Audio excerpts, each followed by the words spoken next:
וכדאי שיקשיבו לאזהרות שלנו. ሞሳድ የአፍሪካ ቀንድን ፖለቲካ ገለባበጠ። He has no idea what Somali is. ኔታንያሁ ሞሳድ በሶማሌላንድ ለሰራው ስራ አመሰገነ። That Israel is one of the world's major powers. ኢትዮጵያ የባህር በር እንድታገኝ እስራኤል እየሰራች ነው። אתה אדוני אלוהינו מלך העולם. አሁን የምስራቅ አፍሪካ ቀንድ ሀገራት የጂኦፖለቲካዊ ስበት ማዕከል ሙሉ ለሙሉ ወደ ሶማሌላንዷ መዲና ሃርጌሳ ተሸጋግሯል። በሃርጌሳው ፕሬዝዳንታዊ ቤተ መንግስትና ከቀይ ባህር ማዶ ካለችው የእስራኤል ዋና ከተማ ቴል አቪቭ ዓርብ ዕለት አመሻሽ ላይ ታወጀው አዋጅ በካይሮ፣ በሞቃዲሾ፣ በጅቡቲና አስመራ ያሉ የፖለቲካ ማዕከላትን ያራደ ሆኗል።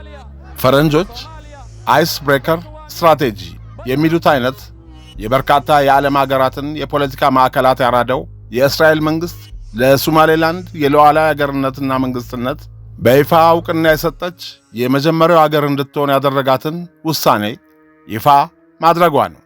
ዓርብ ዕለት ዲሴምበር 26 ቀን 2025 የእስራኤል ጠቅላይ ሚኒስትር ቤንያሚን ኔታንያሁና የውጭ ጉዳይ ሚኒስትር ጌዲዮን ሳር እንዲሁም የሶማሌላንድ ፕሬዝዳንት አብዱራህማን መሐመድ አብዱላሂ ፊርማቸውን ያሰፈሩበት ይህን ታሪካዊ የእውቅና ስምምነት ተከትሎ መላውን ዓለም እያነጋገረ ከመሆኑ በተጨማሪ የግብፅ፣ የሶማሊያ፣ የጅቡቲና ቱርክ የውጭ ጉዳይ ሚኒስትሮች የእስራኤልን ውሳኔ በማውገዝ መግለጫ አውጥተዋል። This action represents a direct violation of the UN Charter. ብዙዎች የእስራኤል መንግስት ውሳኔ በዓለም የፖለቲካ ምህዳር ላይ አዲስ የኃይል አሰላለፍና ጂኦፖለቲካውን የሚገለባበጥ እንዲሁም በምስራቅ አፍሪካ ቀንድ የነገሰውን ውጥረት የሚያረግብ ወይም ይበልጥ የሚያከር ነው እያሉ ነው።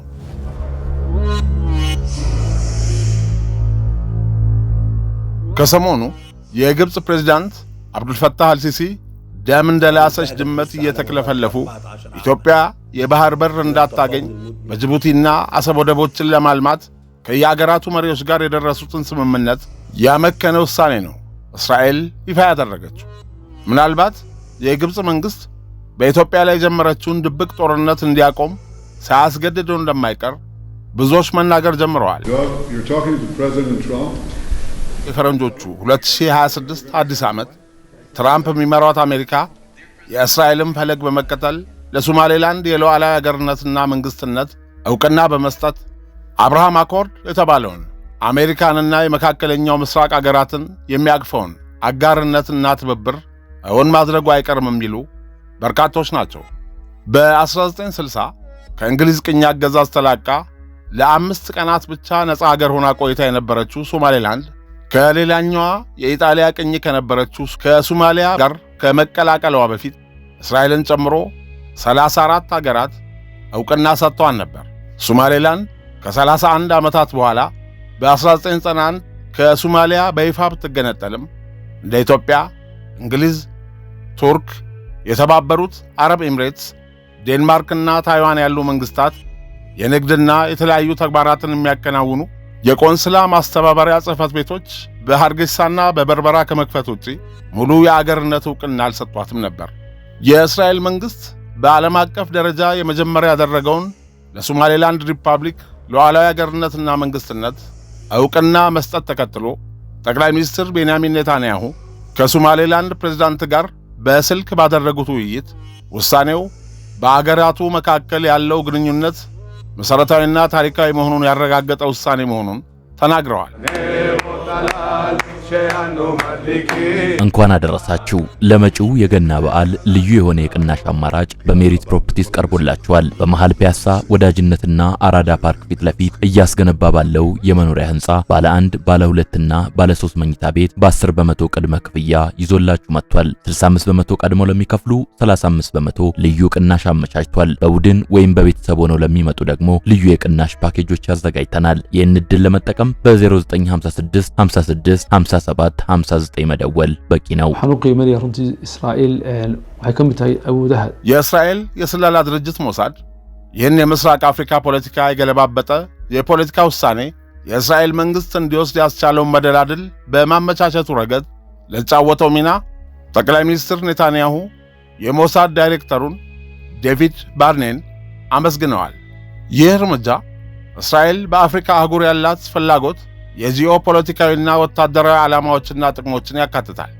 በተለይም በቀይ ባህር አካባቢ ተጽዕኖዋንና የበላይነቷን ለማረጋገጥ ከማንኛውም ኃይል ሊሰነዘር የሚችልን የአሁናዊም ሆነ የወደፊት ጥቃት ለመከላከል የእስራኤል መንግሥት የሚከተለውን ፖለቲካዊ አካሄድና የፖሊሲ ሐሳቦችን በማጥናትና በሥራ ላይ እንዲውል በማድረግ ረገድ ሞሳድ አዲስ ተልእኮ ወስዶ እየሠራ ስለመሆኑ ይህ የጠቅላይ ሚኒስትሩ ለሞሳድ ዳይሬክተር ዴቪድ ባርኔን ያቀረቡት ምስጋና አንዱ ማስረጃ ነው የሚሉ በርካቶች ናቸው።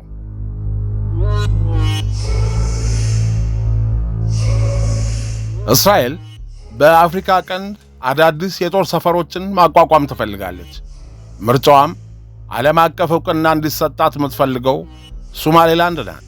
ይህን ውጥኗን አሁን ለማድረግ ኢትዮጵያና ሶማሌላንድ ከስምምነት ላይ መድረሳቸውን ተከትሎ እስራኤል የኢትዮጵያ አጋር ሆና ለመንቀሳቀስ ወስናለች። ስለሆነም ዲሴምበር 26 2025 እስራኤል የሶማሌላንድ ሪፐብሊክን ነፃ አገርነትና ሉዓላዊ መንግሥትነት በይፋ ዕውቅና በመስጠት የመጀመሪያዋ የተባበሩት መንግሥታት አባል አገር ሆና ኦፊሴላዊ አቋሟን ይፋ ያደረገችው በእስራኤል ጠቅላይ ሚኒስትር ቤንያሚን ኔታንያሁና በሶማሌላንድ ፕሬዝዳንት አብዱራህማን መሐመድ አብዱላሂ መካከል የተፈረመው የጋራ ስምምነት መግለጫ እንደሚያሳየው አንደኛ፣ በስትራቴጂካዊ አሰላለፍ በኩል ግንኙነቱ በአብዛኛው የሚታየው በጂኦ ፖለቲካል መነጽር ሲሆን ሶማሌላንድ በባብኤል መንደብ ስትሬት አቅራቢያ የምትገኝበት ቦታ በቀይ ባህር ክልል ውስጥ የሁቲ ስጋቶችንና የኢራንን ሰፊ ተጽዕኖ ለመዋጋት ቁልፍ ሀብት እንድትሆን አድርጓታል። ሁለተኛ፣ የደህንነት ትብብር መረጃ ሪፖርቶችና ትንታኔዎች እንደሚያሳዩት ጥልቅ ትስስሮችን ሎቢ ማድረግ፣ ሊሆኑ የሚችሉ የጦር መሳሪያ ስምምነቶችን እንዲሁም የስለላ ተግባራትን በጋራ ማከናወንን ያካትታሉ። ይህም እስራኤል የሶማሌላንድን የደህንነት አቅም ለማጠናከር ሰው አልባ ድሮኖችንና የልዩ ኃይል ሥልጠናዎችን ጨምሮ የላቀ ወታደራዊ ድጋፍ ትሰጣለች ተብሎ ይታመናል። ሦስተኛ፣ ከቅርብ ጊዜ ወዲህ በአካባቢው የጦር ሰፈሮችን ለመመስረት ግብፅ፣ ቱርክና የተባበሩት አረብ ኤምሬትስ የሚያደርጉትን እሽቅድምድም ለመግታት የእስራኤል ጦር ኃይል በአካባቢው የመስፈሩ አስፈላጊነት ታምኖበታል። በቅርቡ የተባበሩት አረብ ኤምሬትስ በፑንትላንድ የጦር ሰፈር ለማቋቋም የጀመረችው እንቅስቃሴ እልባት ከማግኘቱ በፊት እስራኤል በሶማሌላንድ የራዳር ሥርዓት እንድትዘረጋና በበርበራ ወደብ የባህር ኃይል ጦር ሰፈር እንድታቋቁም ፈቅዳለች። ለሶማሌላንድ መንግሥት ሉዓላዊና ነፃ አገርነት ዕውቅና መስጠትን በተመለከተ ከእስራኤል ቀጥሎ የአሜሪካ መንግሥት እርምጃ እንደሚሆን በእርግጠኝነት እየተነገረ ነው። አሜሪካ በቀጣይነት ይህን እርምጃ እንደምትወስድ በእርግጠኝነት አስተያየት የሚሰጡ ወገኖች ይህም በ140 የሪፐብሊካን ፓርቲ አባላትና ደጋፊዎች በተዘጋጀው የሽግግር ፕሮጀክት ሰነድ ውስጥ በግልጽ የሰፈረና ተግባራዊ መሆኑ የማይቀር ነው ይላሉ።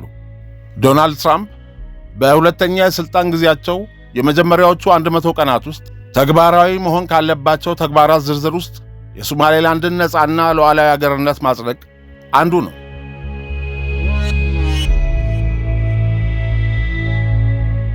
አሜሪካ ከቅርብ ጊዜ ወዲህ ስትራቴጂካዊ የሆነ በመጣው የአፍሪካ ቀንድ አካባቢ የጦር ኃይሏን ማዕከላዊ ማዘዣ በሶማሌላንድ የመመስረት ከፍተኛ ፍላጎት እንዳላትና በ2025 ወይም በ2026 ዋሽንግተን ለሶማሌላንድ በይፋ ዕውቅና እንደምትሰጥ ከፔንታጎን የወጣ ሰነድ ያሳያል።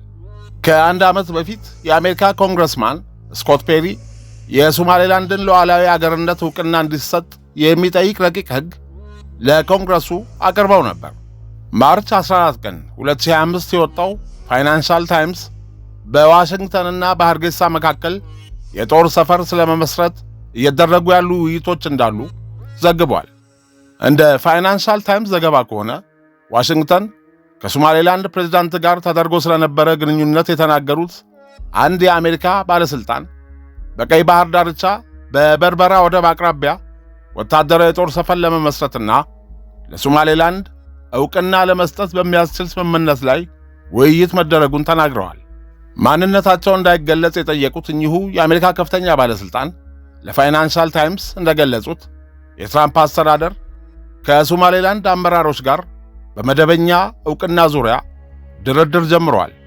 ይሁን እንጂ ፕሬዝዳንት ዶናልድ ትራምፕ የአፍሪካ ጉዳዮችን በኃላፊነት የሚመሩ ቁልፍ ባለሥልጣን እስካሁን ስላልሾሙ ውይይቱ በጣም ቀርፋፋ ሆኗል ሲሉ ተናግረዋል። የሞሳድ ባልደረቦች ይህን በአሜሪካና በሶማሌላንድ ባለሥልጣናት መካከል የተደረጉ ውይይቶች አስመልክቶ እንደተናገሩት ውይይቶቹ ያተኮሩት በሶማሌላንድ በርበራ ወደብ አቅራቢያ የባህር ኃይል ጦር ሰፈር ለመመስረትና የአካባቢውን የባህር ክልሎችና የኤደን ባህረ ሰላጤን ለመቆጣጠር ዋሽንግተን ወታደሮቿን በዘላቂነት ለማስፈር ያላትን ፍላጎት በማሳካት ላይ ነበር ብለዋል።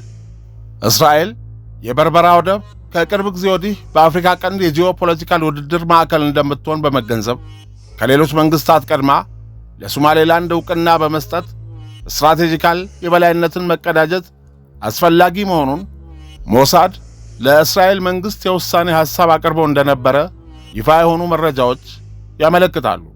የአሜሪካ ፕሬዝዳንት ዶናልድ ትራምፕ ወደ 2 ሚሊዮን የሚጠጉ የጋዛ ሰርጥ ነዋሪ ፍልስጤማውያንን ወደ ሦስተኛ አገር ለማዛወር ያቀረቡትን ሐሳብ በሥራ ላይ ለማዋል ሞሳድ በሶማሌላንድ፣ በደቡብ ሱዳን፣ በኢንዶኔዥያና በሌሎች አገሮች ለማስፈር የሚያስችል ተልዕኮ ወስዶ እየሠራ ነው የሚሉ ዘገባዎች በስፋት እየተናፈሱ ነው የሰነበተው።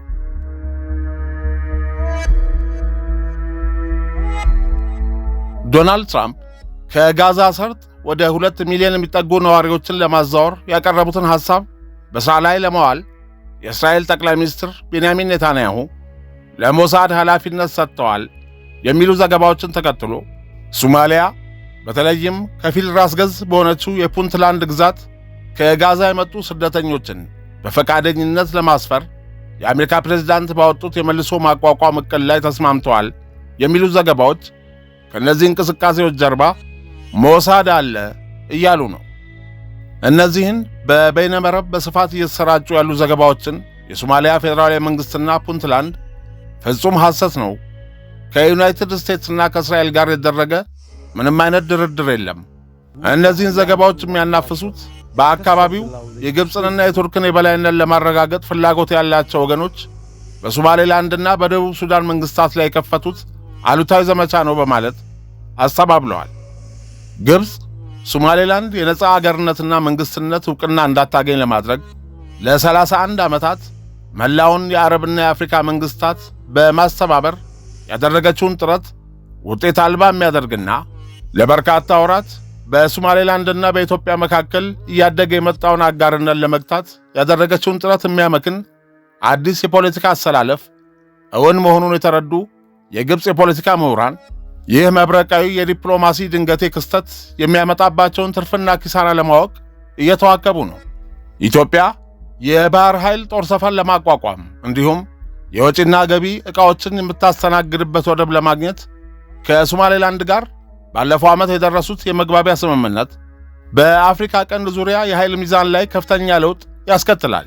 ግብፅ ይህን የእስራኤል የኢትዮጵያና የሶማሌላንድ ጥምረት ብሔራዊ ጥቅሞቿን የሚያሳጣ ቀጥተኛ ፈተና እንደሆነ ትቆጥራለች። የሶማሌላንድ መንግሥትና ነጻ አገርነት ዓለም አቀፋዊ ዕውቅና እንዲያገኝ እስራኤል የጀመረችው እንቅስቃሴ የግብፅን ክልላዊ ተጽዕኖ አደጋ ላይ ከመጣል ባለፈ ግብፅ ለ3 አስርት ዓመታት በጽኑ ታራምደው የነበረውን የሶማሊያን የግዛት አንድነት ይጥሳል። ይህ በግብፅና በአፍሪካ ኅብረት ዘንድ ጠንካራ ድጋፍ የተሰጠው የአንዲት ያልተበታተነች ሶማሊያን የማስቀጠል ጽኑ አቋምም ጥያቄ ውስጥ ይከታል። ይህ በእንዲህ እንዳለ የአሜሪካ ፕሬዝዳንት ዶናልድ ትራምፕ ዓርብ ዕለት ከኒውዮርክ ፖስት ጋር ባደረጉት የስልክ ቃለ ምልልስ አሜሪካ እስራኤልን ተከትላ ለሶማሌላንድ የነጻ አገርነት ዕውቅና ለመስጠት ፍላጎት እንደሌላት የገለጹ ሲሆን ሁሉም ነገር በጥናት ላይ ነው፣ እናጠናዋለን፣ ብዙ ነገሮችን አጠናለሁ እና ሁልጊዜም ጥሩ ውሳኔዎችን አሳልፋለሁ፣ ትክክልም ይሆናሉ ሲሉ ተናግረዋል።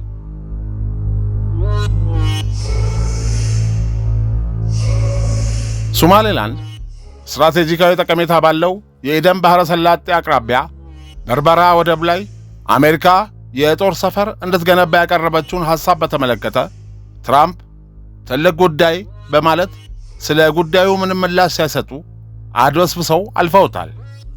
ይህ በእንዲህ እንዳለ የአረብ ሊግና የባሕረ ሰላጤው የትብብር ምክር ቤት GCC ዓርብ ዕለት እስራኤል የሶማሊያን ተገንጣይ ክልል እንደ ገለልተኛ አገር መቀበሏን አውግዘዋል። ይህም እርምጃው የዓለም አቀፍ ሕግንና የአፍሪካ ቀንድ አገራትን ሉዓላዊነት በእጅጉ የሚጥስ ነው ሲሉ አውግዘዋል። የአረብ ሊግ ዋና ጸሐፊ አህመድ አቡልገይት በሰጡት መግለጫ የእስራኤልን እርምጃ ዓለም አቀፍ ሕግን፣ የመንግሥታትን አንድነትና የሉዓላዊነት መርህ በግልጽ የሚጥስ ሲሉ ውድቅ አድርገውታል። በአንድ ወገን ዕውቅና ለመስጠት የሚደረግ ማንኛውም ሙከራ በሶማሊያ የውስጥ ጉዳዮች ጣልቃ ገብነትና ተቀባይነት የሌለው ሲሆን አካባቢያዊና ዓለም አቀፋዊ ደህንነትንና መረጋጋትን አደጋ ላይ የሚጥል አደገኛ ምሳሌ ይሆናል ሲሉ አስጠንቅቀዋል። ይህ ዕውቅና በአፍሪካ ቀንድ አካባቢ የመረጋጋትን መሠረት የሚያዳክም፣ ለቀጣይ ውጥረቶችና ግጭቶች በር የሚከፍት አደገኛ ምሳሌ ነው ሲሉ የጂሲሲ ዋና ጸሐፊ ጃሲም አልቡደይዊ በሰጡት መግለጫ ላይ ተናግረዋል። የጂሲሲ አባል አገራት የሶማሊያን ደህንነት፣ መረጋጋት፣ ሉዓላዊነቷንና የግዛቷን አንድነት በሚያጠናክሩ ጉዳዮች ሁሉ ድጋፋቸውን ሰጥተዋል። በዚህም ለወንድማማች ሕዝቦቿ ክብር ያለው ሕይወት እንዲኖር ያደርጋሉ። እስራኤል ባለፈው ዓርብ ሶማሌላንድን እንደ ሉዓላዊት አገር ዕውቅና የሰጠች የመጀመሪያዋ የዓለም አገር ሆናለች። ሶማሌላንድ በ1991 ከሶማሊያ ተገንጥላ ነፃነቷን ካወጀችበት ጊዜ ጀምሮ ለ34 ዓመታት ይፋዊ ዕውቅና ያላገኘች ሲሆን የአስተዳደር የፖለቲካና የደህንነት አካል መስርታ እንደ አገር እየተዳደረች ነው። የአረብ ሊግ አባል የሆነው የሶማሊያ ማዕከላዊ መንግሥት በክልሉ ላይ ቁጥጥር ማድረግ ባይችልም የግዛቱ ዋና አካል አድርጎ ነው የሚመለከታት። በመሆኑም እንደ ገለልተኛ መንግሥት ዕውቅና ለመስጠት ፈቃደኛ አይደለም። ስለዚህም ከሶማሌላንድ ጋር የሚደረግ ማንኛውንም አይነት ቀጥተኛ ስምምነት ወይም ግንኙነት የሶማሊያን ሉዓላዊነትና አንድነት የሚጥስ አድርጎ ይመለከተዋል ብሏል። GCC ባወጣው አስቸኳይ መግለጫ እስራኤል ለሶማሌላንድ በይፋ የነጻ አገርነት ዕውቅና ሰጥታለች። ይህ እርምጃ የእስራኤል የስለላ ድርጅት ሞሳድ ፍልስጤማውያንን ከጋዛ ሰርጥ ወደ ሶማሌላንድ ለማስፈር ከአሜሪካ ጋር የተስማማችበትን ዕቅድ ወደ ሥራ ለማስገባት እንደ መንደርደሪያ ተደርጎ በበርካታ አገራት ታይቷል።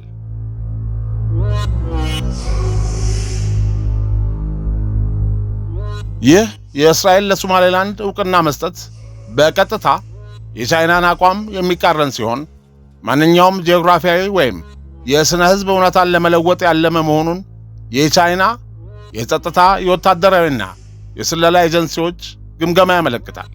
ቻይና ይህን የእስራኤል ተግባር በቀይ ባህር ክልል ያለውን ዓለም አቀፋዊ ሰላምና ደህንነት እንዲሁም የባህር ጉዞን አደጋ ላይ የሚጥል አደገኛ ምሳሌ እንደሆነ አድርጋ የምትመለከተው መሆኑን የገለጹት የቻይና የውጭ ጉዳይ መስሪያ ቤት ከፍተኛ ሹም መንግሥታቸው ሁኔታውን በጥንቃቄ እየተከታተለው እንደሆነ አሳውቀዋል።